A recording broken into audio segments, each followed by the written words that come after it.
Alrighty, what we're going to do today is do a visibility graph analysis using the program Ajanachara. First, what we're going to do is we're in 3ds Max and we're going to model a basic urban form.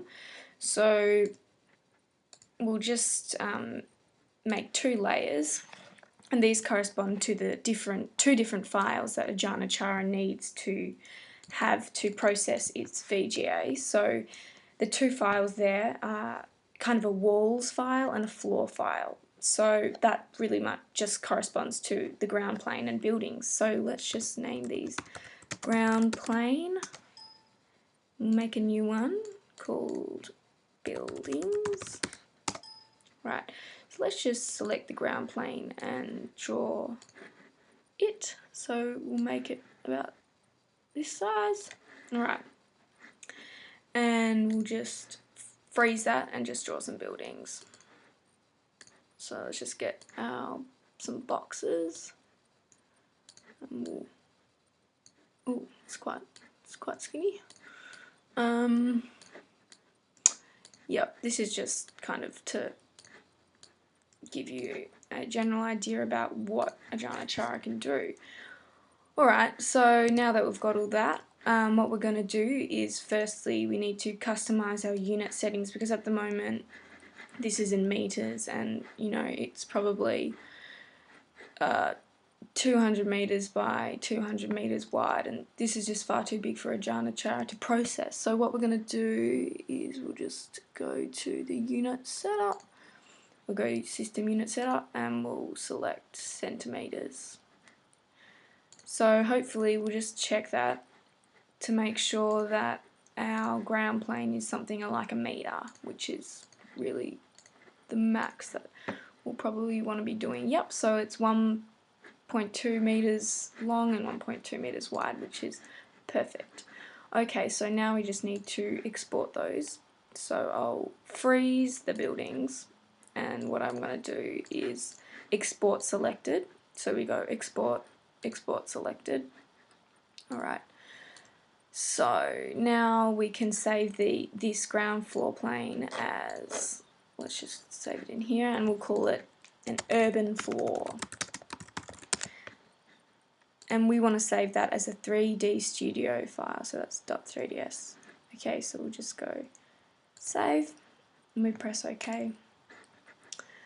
And now we'll do the same for the buildings, so we'll freeze them and then just select these, and we'll go export, export selected, we'll call that urban walls.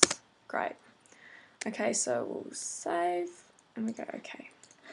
Alright, so we're ready to go into Ajanachara now, so we'll just minimize that. Hello Cam Studio, we'll go into this and we'll go run Ajanachara. Okay, so yep, good-o. So this is the blank screen that you're faced with when you open it. So what we want to do is firstly we need to first open our floor file. So we'll find this, and so this is just the ground plane that it's going to be using to kind of form the basis of the extents of the VGA. So we'll click that. Okay, so let's just see how big that is. Alright, so it's pretty big, even though we did export it in as a meter wide. So let's just reduce this graph resolution, because we don't want to be waiting here for 10 minutes for it to process that. So let's just make it like something like 3.5. So it's just a bit larger threshold of the graph, but it's going to take a shorter time, so it's probably worth it. And I'm not sure also in terms of this height over ground why its default is 1.6 meters off the ground, but we're going to change that again to 0 meters. And once we're happy with that, we press OK, and you'll see this green area comes up, and that's just the extents of our visibility graph analysis. So this red just means it's on the edge and that it's not going to be used for the computation, but that's okay. So we press OK.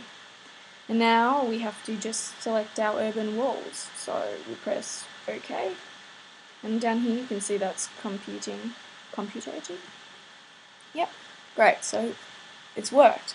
Alright, so I'll just run through probably the two most important things we're going to be using this for in, say, urban analyses of visibilities. So the first is the first order isovists, and if you just select somewhere to put that, you can see that it's computing automatically the sightlines of where the point will be able to see through your buildings.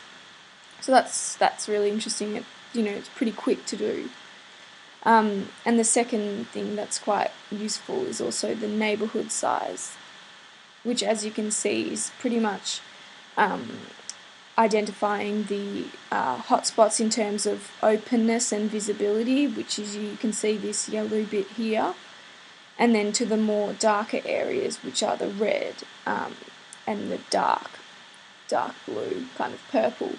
So as you can see, it seems that it looks like the boundary here is kind of not open. So maybe keep that in mind, so when you're drawing a ground plane and you have the idea that it still continues on, just make it a bigger ground plane.